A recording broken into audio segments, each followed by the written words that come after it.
It's U of L Today on 93.9 The Ville. Here's your host, Mark Hebert. And welcome to UofL Today with Mark Hebert on 93.9 The Ville. We're so glad you're joining us today. Over the next half hour, we'll be talking to some interesting guests, and hopefully you'll learn a little something about the University of Louisville, the great academics, research, students, and other programming going on at the University of Louisville. All right, during this show, we're going to be talking about all the recent discoveries and news in the world of astronomy. We're going to be chatting with the president of the 130,000-member UofL Alumni Association, and we'll also be chatting UofL Club Sports with David Rice, who oversees the club sports program at UofL. But first, you've heard the recent news out of NASA that the Kepler spacecraft has found nearly 1,300 new planets out there. It's the latest news in a string of recent stories about exciting and curious discoveries in space. Jerry Williger is astronomy professor at UofL. He's here to talk about some of those discoveries and what they mean, I guess, in the search for life in other galaxies and planets, and what it means for planet Earth and what it means for us. Right, Jerry? Right. Good morning. Good morning. Glad that you brought up the topic because in the last 20 years, we've revolutionized our view of the universe. 25 years ago, maybe 30 years ago, there were no planets outside the solar system. That we knew of. That we knew of, but we would say, are there other planets? We don't know. We only have this example. And now we know of about 3,000.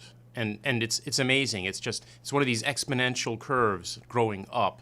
And the truth is that Kepler, which is a really great satellite, only looked at a little piece of the sky for most of the time that it was working. And it's still working. It's a bit wobbly. It's like having an old jalopy that clutch is kind of gone, and the struts and the springs are kind of not very good anymore.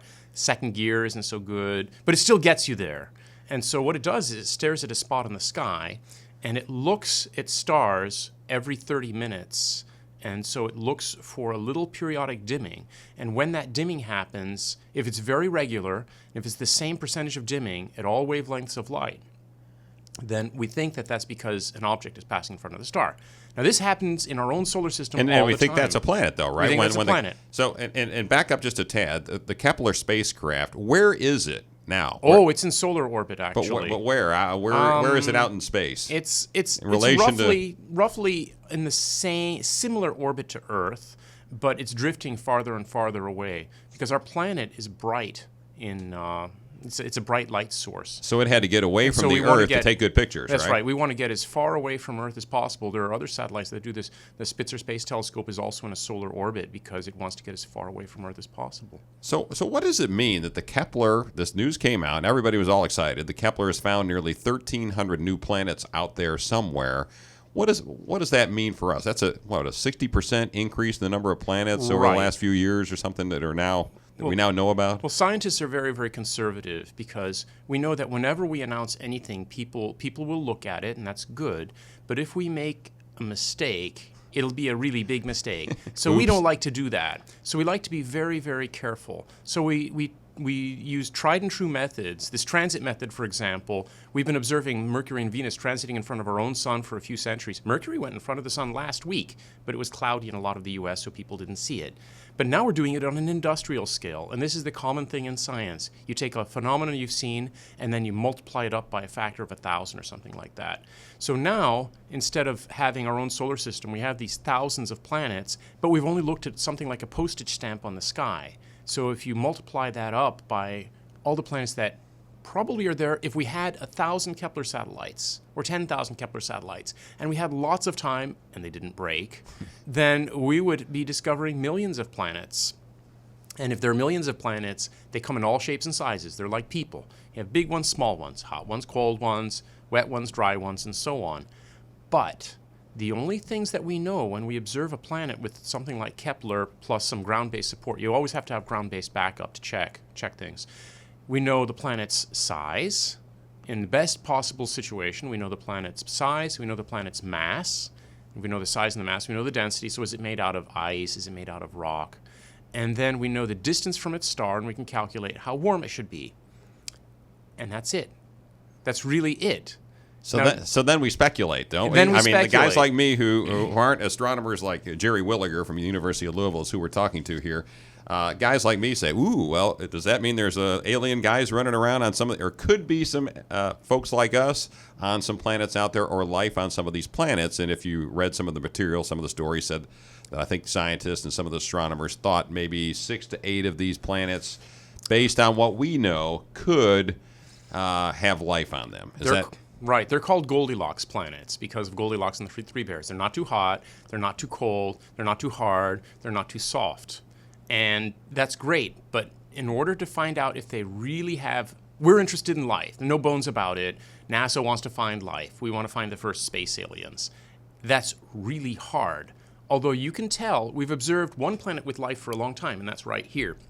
We've observed it with satellites. We've observed it every time we send a space probe out to the planets that does a gravity assist by Earth. You know, the gravity assist in the Martian is a real thing that we really use.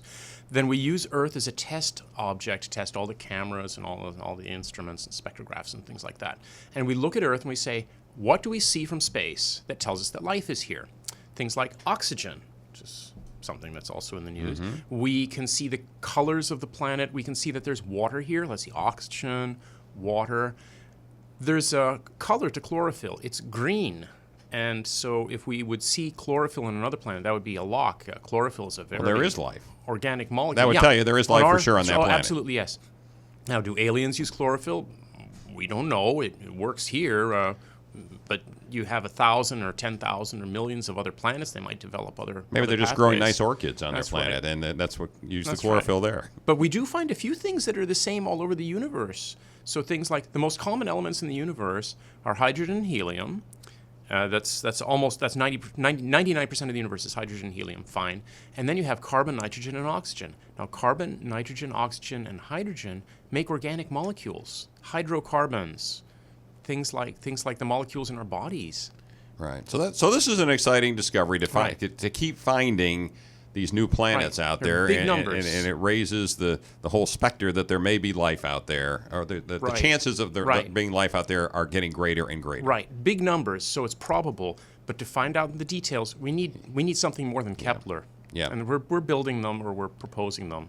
Something else you wanted to talk about, and I think we both want to talk about. You mentioned just a minute ago that there's been some recent research about how oxygen originated on planet Earth. What are those studies? Well, in the textbooks, which have been rewritten many, many times, the story of oxygen was, well, there wasn't much oxygen. The early atmosphere of Earth was different from what we had. First, we had the stuff that Earth formed from, which was a cloud of gas and dust and hydrogen and helium, but those are light gases, and our planet doesn't hold on to them, so they went away. And then you have stuff coming from the inside of Earth from volcanic eruptions, things like carbon dioxide and methane and so on. And that's also not a lot like our atmosphere. But there's also chemistry. There's sunlight, and sunlight can break apart certain molecules, and certain other molecules will react with rocks and so on. So oxygen falls into this category, and so we don't expect free oxygen in our atmosphere unless we have a way to replenish it. It'll bind on anything. It'll rust your cars. It'll go into water. It will go into rocks and so on. So if we look at ancient rocks and we look at the pattern of the chemistry in the minerals in the rocks, sometime around 3 billion years ago, there was an increase in rust. And you can find, if you go to certain parts of Earth, you'll find bands of rust in the rocks, and those bands of rust started when the oxygen started. So, okay, great. Where did the oxygen come from? Oh, it probably came from green plants and phytoplankton and things like that. Well, there are other ways to get oxygen we've discovered. Mars has a little bit of oxygen in its atmosphere. That's another discovery with the SOFIA stratospheric telescope on a plane. And then the comet 67P, which has a little probe in orbit around it called Rosetta, that has a little oxygen atmosphere too. And what happens is if you take water and you have the UV light from sunlight impinging on the water, it'll break apart the hydrogen and the oxygen. Hydrogen's very light and it runs away, and the oxygen sticks around.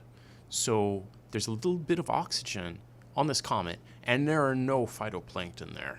So what's that tell you? We got about a minute left here. We got a way of making oxygen which is not organic. And so the discovery here was, we think that from looking at micrometeorites that were coming through the atmosphere, they melted, they got bubbles in them from the upper atmosphere, they came down here, we can measure the pressure, and then from looking at the mineral contents of rocks, we can look at the oxygen content and say, it looks like there might have been another source of oxygen. And then there's sinks too. Where does the oxygen go? It could be that the sink was plugged up, and so the ground didn't absorb the oxygen like we thought. So it's Oxygen changing shot the up. view of how oxygen might have gotten on the planet. It could have come from a number of different sources. Right. The textbooks will be rewritten constantly. Wow. That's pretty cool. Well, I knew this was going to fly by too fast, so we're going to have you back on. I know you're off work for a few weeks, but maybe we can have you back in the fall to talk some more about some interesting stuff. We didn't even get to the IU study, Jerry. So we'll do that next time. We'll do that next time. All right. Thanks a lot. Jerry Williger from the University of Louisville. He's an astronomy professor and always has some interesting stuff to talk about. Chris Puffer is a financial advisor in Louisville, but that's not why he's on the show today. He's on the show because he's the president of the UofL Alumni Association. Welcome, Chris. Thanks, Mark. Thanks. Glad you're here. All right, so tell us how did you get roped into this job, or did you volunteer for the job? Did you get elected to the job? How do you get to be the president of the Alumni Association? It was a little bit of all of those, yeah. About 8 or 9 years ago, I decided I wanted to get back involved. Had graduated back in '93, and with being in this community and doing a financial planning, it was a great way to get reconnected. And so I started back on the business school alumni board. That turned into getting into the university alumni board, and then, yes, a little bit of the roped into elected. But I am absolutely loving it. I'll be president of the Alumni Association for 2 years. So started July of 2015, will end July of 2016. How many alumni How many alumni are there at U of L? There are just over about 130,000 alum across the nation.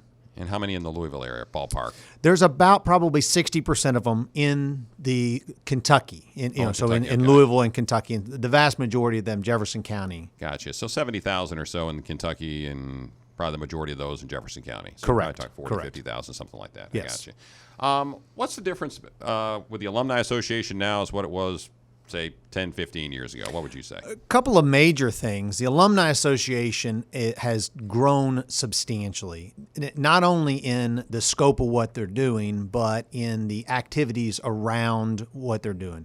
So the Alumni Association in the past would do game watches or would do a few things. Now they're really pushing the mission of the university. The biggest change to that was they merged together the annual fund with the Alumni Association. In the past, the Alumni Association was just to, go have fun almost with alums. And now there's much more of a mission to the department to reconnect with young alum, to reconnect with alum all over the country. One of the big pushes has been, with us changing into the ACC, is to now reconnect or connect for the first time, actually, with alum that are in that ACC footprint. Right. North Carolina, around Clemson, Georgia Tech, Atlanta, those kind of areas, right? Absolutely. Absolutely. Atlanta is a big one for us. Boston, yeah. I know we got a very active club there. So what are some of the things that you're really pushing, that the Alumni Association and you as president are pushing right now to try and get U of L alumni to do? One of the things that I think is huge is for our alum to see what this college has grown into. I graduated 23 years ago, and so when I was 23 years old, I graduated. That was to see what this campus has become over the 23 years since my graduation has been amazing. It has transformed into a different place. And so we've got alum that were commuters, and came to this school, in the afternoons and parked in gravel parking lots and walked into classrooms and left. Today, over 70% of the incoming students to U of L live on campus. That is a huge difference. We have spent over $2.1 billion in renovations to campus, and that's above and beyond the athletic facilities that we're talking about. So We've got amazing athletic facilities, but we have got amazing academic facilities now, dorm rooms. The new student activity center is just incredible. And just walking around this campus, it used to be that there was a school in the middle of a city. Now there is a campus, and they continue to expand the campus. They continue to buy buildings around. They continue to move parking so that it is a the green space on the campus. So if people get back to campus, they will not believe what it has become. And so you're trying to get them on campus, but if they live in Timbuktu, how do they get back to campus? Absolutely.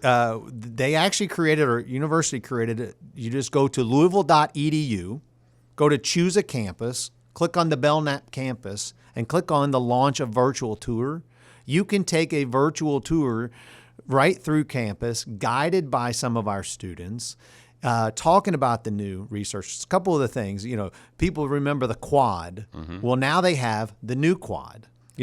People remember Threkel Hall as kind of the one and only, dorm room now. Well, now Threkel Hall is our honors college, dorm room. They, remember, the Student Activity Center, which for many of them is now the Swain Student Activity Center. That was completed in '93 when I graduated. Right, and that's about to get totally overhauled and renovated, by the way. Exactly, because it's the old Student Activity Center.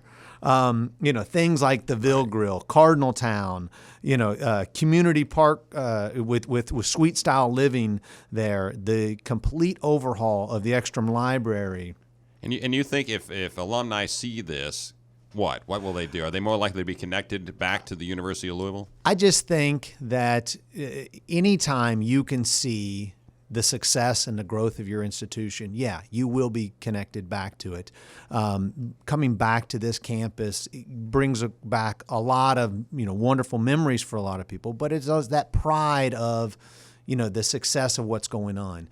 Our academic success has really rivaled our athletic success. And it's the one thing that I want to make sure that alum are understanding is, when they see tuition prices go up, they see some of these things going on around the university, it is because our mission statement to become a premier research institution is coming to fruition. We are, I jokingly refer to say that the campus used to be, or the university used to be what I call Denny Crum University. and Denny Crum had this wonderful, wonderful way of going, oh shucks, we're just hoping to compete today. We're hoping we're going to be there for and he would just really underplay his hand. And the university has kind of become more Tom Jurich University, where he says we will build phenomenal facilities, we will hire the best of the best, and we will expect excellence. Well, if you look at what President Ramsey and Kathleen Smith have done from the academic institution portion of it, that's exactly what they've done. Right. Hiring a guy like Neville Pinto as a provost is hiring the best of the best.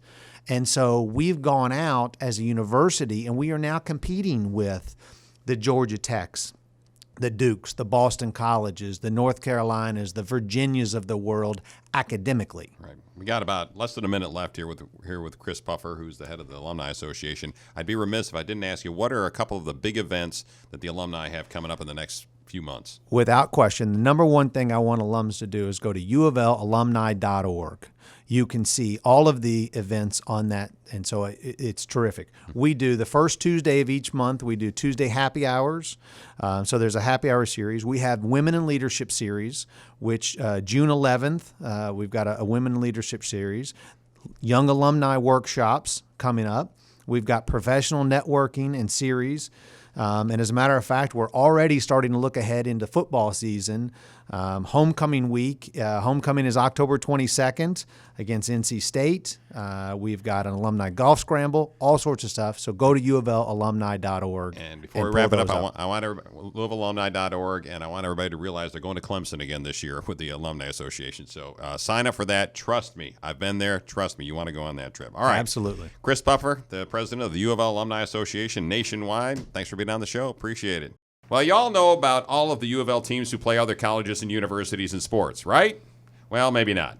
There's a whole nother level of team sports being played against other schools, U of L's club sports teams, and U of L has some pretty good ones, packed with athletes who didn't hang up their spikes after high school. David Rice is the coordinator of club sports at U of L. He's here with my son, Andrew Hebert, who happens to play on one of those club sports teams. Welcome, gentlemen. Thank you. And Andrew, I use gentlemen nicely for you. Yeah, I appreciate it. Nicer than home. Nicer than at home, that's right. All right, David, let's talk a little bit about, in basics, what are club sports and how are they different from the NCAA-sanctioned sports at U of L? Well, club sports are student-run, student-organized, student-administered groups. As a department, the intramural sports department provides the structure and guidance and for what they have to do. But the groups are student groups, just like the German club or the Young Republicans or a fraternity or sorority. They decide what they do. They decide who they play, when their practices are, who their membership is, who their coaches are. Again, we provide the structure, but it's up to them to what they do. And it allows students who were high school athletes to continue to play. According to the NCAA, there's approximately 8 million high school athletes each year, of which only 6% end up playing varsity athletics. That's where we come in. We provide them an opportunity to keep playing. And that was the deal with you, Andrew, wasn't it? That why are you playing club lacrosse? Yeah, I mean, it could have been my only other options were probably a small D3 school. So to have a school like U of L where all the other athletics are Division I, but you can still come and play lacrosse at a competitive level. I mean, because it is competitive, without having to worry about the commitment of being a D1 or even a D3 athlete, but still getting out there on the field, having some fun, and playing with some pretty good players. It's great. Well, why don't you tell people where you play and what position you play and those kinds of things so they know what you're talking about? Yeah, so I started playing lacrosse in 6th grade at Cameron Middle School, and then played through my 4 years at Ballard High School here in Louisville. And then I played defense, D-pole, and I came to U of L and I've played my freshman and sophomore years now. Both years have been great for the team. We've gotten better each year and really turned the program around. That's pretty much how it's all right. been. Well, David, how many students at U of L in the ballpark play one of these club sports, and how many club sports teams are there? Well, we have 22 active clubs, and that covers about approximately 250 students.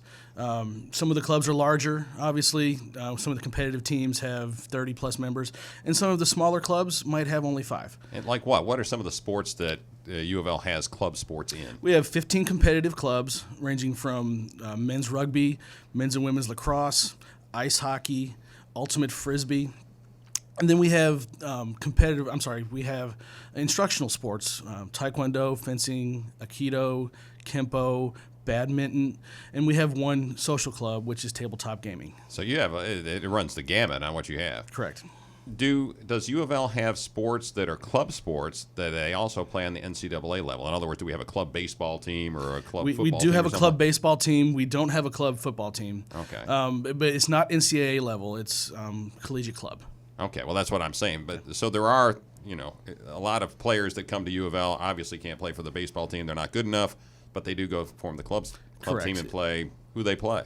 They might play Kentucky. They might play Indiana, Cincinnati. A lot of what the clubs do is regional, but they do compete in some national events.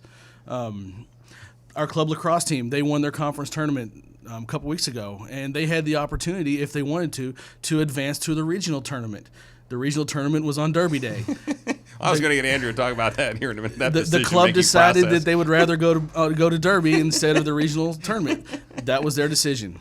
And Andrew, what was the decision there? I mean, you guys go down and beat one of the top teams in your division, which was who? The University of Tennessee Chattanooga, which had won the Southern region for 5 years in a row, and we went to Chattanooga and played them in their stadium and beat them pretty good actually, and had the opportunity, like David said, to go to the regionals tournament in Annapolis, Maryland.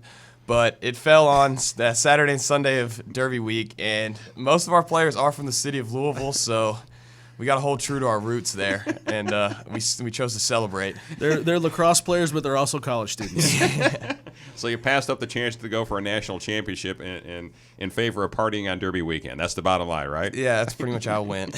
Not a hard decision for some of you, I'm sure. All right, we're talking with David Rice, who oversees the club sports programs at the University of Louisville, and Andrew Hebert, who happens to be my son and plays on the lacrosse team, the men's lacrosse club sports team here at the University of Louisville. What are some of the reasons that you hear from students that play club sports? Is it just that they aren't sick of the game yet after they get done with high school and want to play some more, or is it something more than that? That's a lot of it. They come to me and say they played lacrosse in high school. They played they played rugby. Rugby's a big sport in high school these days in Louisville. They want to keep playing, but they can't collegiately, and they have their buddies. They want to keep with their buddies. They keep coming in and practicing, and they'll say, well, let's form a team. And they'll come to me, ask me what the process is. So I guide them through the process. It usually takes a couple months. There's some hoops to jump through, but once they're a club team, they actually become part of our department. Does the university support them financially, or is it all on them to come up with the money for the travel and those kinds of things? It is on them to come up with their funding. There are some different avenues with the university. The dean of request funding? They can request funding from student government. They can request funding from the dean of students office. So there are different methods of doing it. They do fundraising. They do dues. They have some sponsorships. And they decide who the coaches are, or they decide their coaches. They decide who their coaches are not.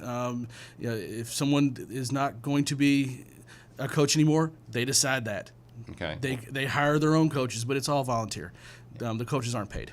Andrew, how much did it cost for you to join the club lacrosse team? Because you had to pay for what'd you pay for? Travel and rent fields, that kind of thing. What do you? We had to cover fields, equipment, things like lacrosse balls, stuff like that, paying for the refs and all that, and it added up to be, I think, $350 on the year, which is actually very cheap for a season of lacrosse. So I think our club lacrosse team did a very good job of keeping the costs down for guys that just wanted to get out on the field and play. But we actually got a little bit of support from SGA to help us pay for this trip to Chattanooga that we took, where we rented some vans and everything, courtesy of the student government. So that was nice.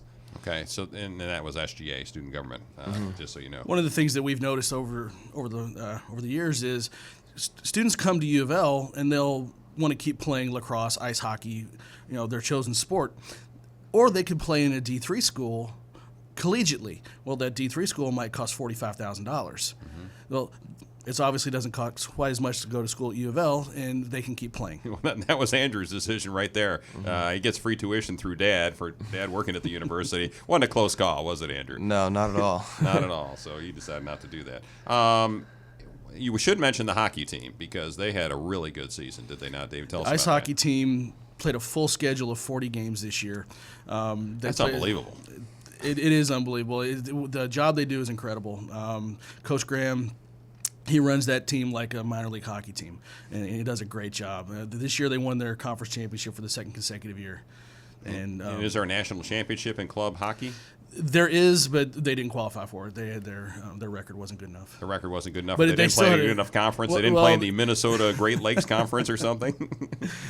They got as far as they could, and they won their conference championship, which is great. All right. Well, looking forward to next year, Andrew. What about next year with the club lacrosse team?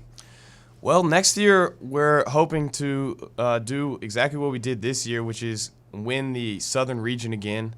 But we're in talks right now of deciding whether or not we want to go ahead and commit to going to the national tournament and trying to win it. Yeah, if we win the Southern region. And will it be on Derby weekend again? We think the past 2 years it's been on Derby weekend. Tough Might call. put us in a pickle. But we're going to decide before. We've already decided that we'll make our decision on whether or not we'll travel before the season starts, and we'll either be all in or all out. And so hopefully we win a national championship, and I definitely think we have the talent to do it in the NCLL, which is our division. All right, and David, if anybody is looking to start a new sport, do they just contact you? They can contact me at the Intramural Sports Department. They can look on our website. It's louisville.edu/intramurals, and there's a link for sports clubs. All right, David Rice, Andrew Hebert. You need a haircut, by the way, son. Thanks for Well, you joining don't. us today. No, I definitely do not. Thank you all for listening to UofL Today with Mark Hebert on 93.9 The Ville, and go Cards.